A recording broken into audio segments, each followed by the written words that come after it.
مضل له ومن يضلل فلا هادي له وأشهد أن لا إله إلا الله وحده لا شريك له وأشهد أن محمدا عبده ورسوله. أما بعد، أيها الأخوة رحمني ورحمكم الله جميعا.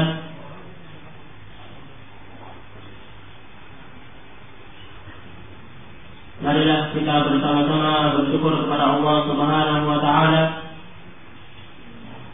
yang mana Allah Subhanahu wa Ta'ala masih memberikan banyak kenikmatan kepada kita semua, nikmatul sihah wa nikmatul farad, nikmat kesehatan dan nikmat kesempatan, yang mana kedua nikmat ini banyak dilupakan oleh kebanyakan manusia. Sebagaimana diberitakan oleh Rasulullah SAW, ada dua kenikmatan yang kebanyakan manusia lalai pada kenikmatan tersebut, yakni as-sihah wal farad, nikmat kesehatan dan nikmat kesempatan.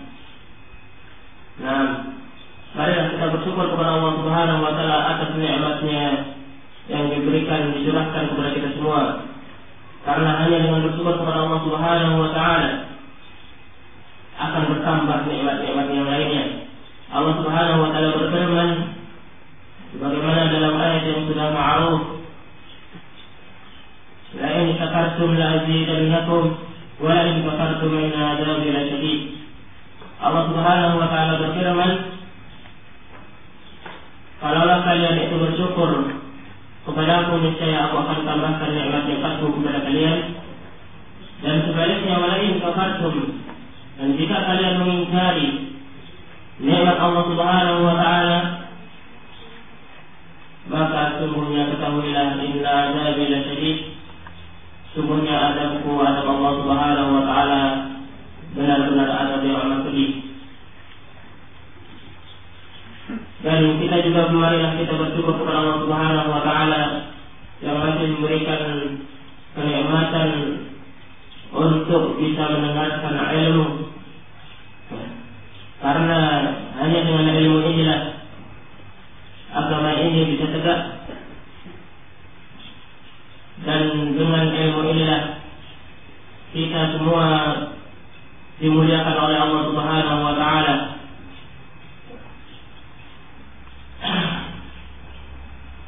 Allah Subhanahu wa Ta'ala berfirman sebagaimana dalam surat Al-Mujadalah ayat yang ke-11,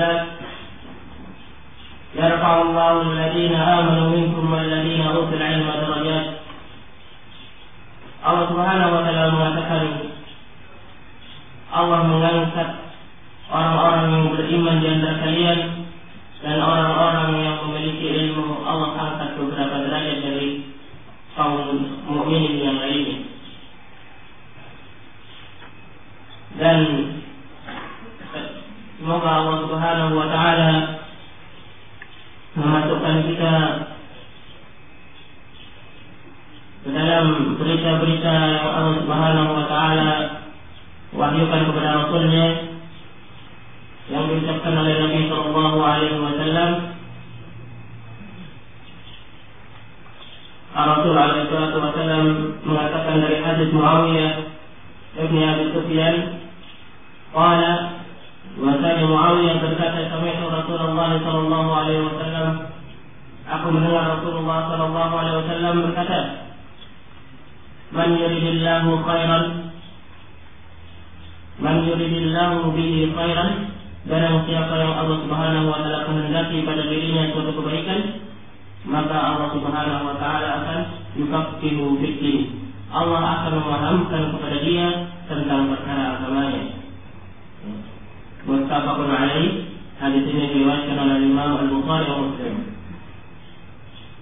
Dan Rasul juga mengkhabarkan di dalam hadis yang lainnya, an Safwan bin Asal, anna Nabi sallallahu alaihi wasallam qala, dari hadis Safwan bin Asal, Nabi sallallahu alaihi wasallam bersabda, innal malaikah la tad'u ajnihataha bi talabil ilmi.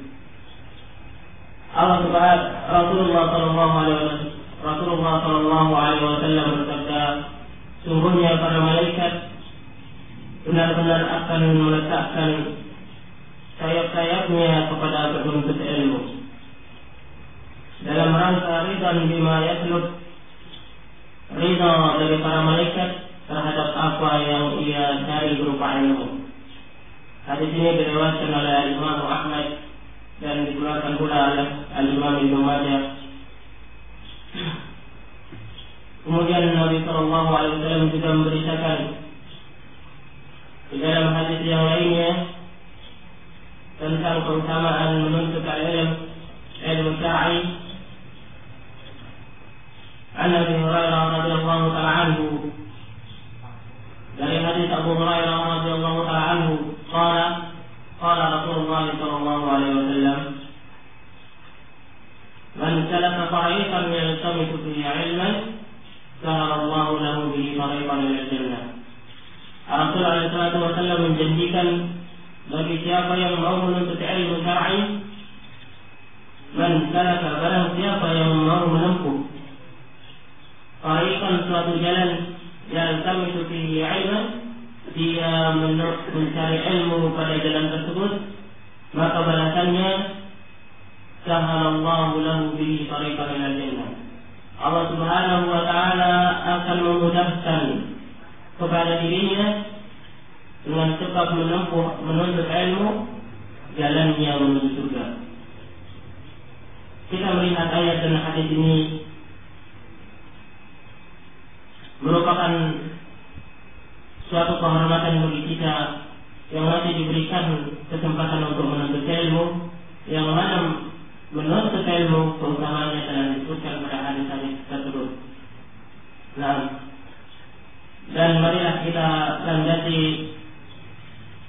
niat-niat kita menuntut ilmu ini adalah ikhlas lillahi jalla wa ala, mengikhlaskan kepada Allah Subhanahu wa taala dan mengamalkan hadis Nabi sallallahu alaihi wasallam sebagaimana disebutkan dari hadis Anas radhiyallahu ta'ala anhu dari Nabi sallallahu alaihi wasallam, talabul ilmi fardhatun 'ala kulli muslim. Menuntut ilmu itu adalah fardhah, suatu kewajiban 'ala kulli muslimin, untuk setiap muslim. Dan ilmu yang dimaksud di dalam hadis dan Al-Quran adalah al-ilmu syar'i, al-ilmu syar'i. Al-hadis Sahih Al-Albani rahimahullah ta'ala. Nah, insyaallah pada kesempatan kali ini kita akan mendengarkan daurah al-ilmiyah, ulasan ilmiah terkait dengan kaifiyatul ghusl mayit, tata cara memandikan mayit, yang mana ilmu ini sudah banyak dilupakan oleh masyarakat kaum muslimin, dan kalau bukan kita, siapa lagi yang akan mempelajarinya? Nah, untuk pada daurah kali ini, insyaallah acara akan dibuka dengan pemaparan materi oleh Al-Ustaz Khaliful Hadi hafizahullah ta'ala, mulai pukul 9 sampai selesai. Kemudian jam 11.30 setengah 12 lanjut persiapan sholat zuhur sampai jam 1 dan istirahat. Kemudian dilanjutkan mulai pukul 1 siang pada sesi yang kedua, yaitu sesi tanya jawab. Kemudian dilanjutkan dengan praktek memandikan mayit. Dan inilah susunan acara yang insyaallah ta'ala akan kita lewati. Kemudian dihimbau bagi para hadirin untuk mentilan HP-nya, agar tidak mengganggu jalannya daurah, jalannya taklim. Demikian yang bisa kami sampaikan, kurang lebihnya kami mohon maaf. Wallahu ta'ala a'lam bishawab.